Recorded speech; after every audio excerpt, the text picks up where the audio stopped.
संतोष देशमुख हत्या प्रकरणात जे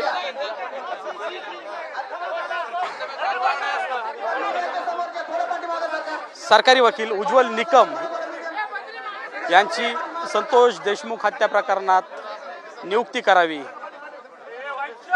त्याचबरोबर CID आणि SIT कडून जो तपास सुरू आहे त्याची माहिती वेळोवेळी ही देशमुख कुटुंबियांना देण्यात यावी, यासह विविध मागण्यांसाठी आज धनंजय देशमुख जे आहेत ते पाण्याच्या टाकीवर चढलेले होते। काही वेळात ते मीडियाशी बोलणार आहेत। तर आपण पाहिलं त्या ठिकाणची नेमकी काय परिस्थिती आहे हे सर्व काही आपण आमच्या प्रतिनिधींकडून जाणून घेण्याचा प्रयत्न केलेला आहे। मात्र सर्वात महत्त्वाचा मुद्दा ते म्हणजे आता धनंजय देशमुख माध्यमांसोबत काय संवाद साधतात। सध्याची दृश्य जर आपण बघितली तर मनोज जरांगे पाटील आणि धनंजय देशमुख यांच्यामध्ये चर्चा सध्या सुरू असल्याचं आपण या दृश्यांच्या माध्यमातून पाहतोय। आणि आता या चर्चेमध्ये नेमकं काय ठरतं, पुढची रणनीती काय असते हे पाहणं देखील महत्त्वाचं असेल। कारण आज जर आपण बघितलं तर या टाकीवरून धनंजय देशमुख हे मनोज जरांगे पाटील यांच्या म्हणण्यावरूनच खाली उतरले असल्याचं सांगितलं जातं आणि ही माहिती स्वतः वैभवी देशमुख यांनी दिलेली आहे। त्यामुळे आता पुढची भूमिका नेमकी काय असते हे बघणं महत्त्वाचं आहे।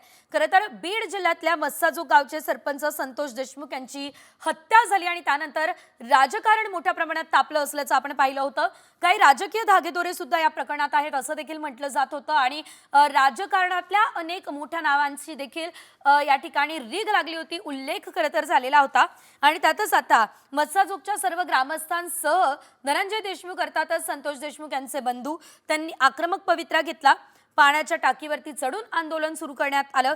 आणि या आंदोलनामध्ये आपण जर बघितलं तर धनंजय देशमुख हे अग्रस्थानी होते, त्यांनी खरं तर या आंदोलनाला सुरुवात केली, स्वतः त्यांनी पाण्याच्या टाकीवरती चढत या आंदोलनाला सुरुवात केली होती। आणि साधारणतः 35 दिवसांचा कालावधी संतोष देशमुख यांच्या हत्येला उलटलेला आहे। त्यामुळे तेव्हापासून खरं तर त्यांची जी परिस्थिती आहे, प्रकृती जी आहे ती खालावतच असल्याचं आपण पाहतोय। प्रकृती खालावलेली असताना देखील त्यांनी खरं तर हे आंदोलन सुरू केलं असल्याचं आपल्याला पाहायला मिळालेलं होतं। एकंदरीत जर आपण बघितलं तर यावेळेस धनंजय देशमुख यांनी काही वेळापूर्वी माध्यमांसोबत संवादही साधलेला होता। माझ्या कुटुंबाला जोपर्यंत न्याय मिळत नाही तोपर्यंत मी आंदोलन करणारच असा पवित्रा हा धनंजय देशमुख यांचा असल्याचं आपण पाहिलेलं होतं। मात्र त्यानंतर आता जर आपण पाहिलं तर या संपूर्ण प्रकरणासंदर्भात आता जरांगे पाटील यांनी संवाद जो आहे तो धनंजय देशमुख यांच्यासोबत साधला। त्यामुळे आता पुढे नेमकी काय भूमिका या संपूर्ण देशमुख कुटुंबाची असते हे बघणं अतिशय महत्त्वाचं असणार आहे। याशिवाय माझ्या चांगुलपणाचा, आमच्या सर्वांच्या चांगुलपणाचा फायदा घेतला जातोय असं त्यांनी म्हटलंय।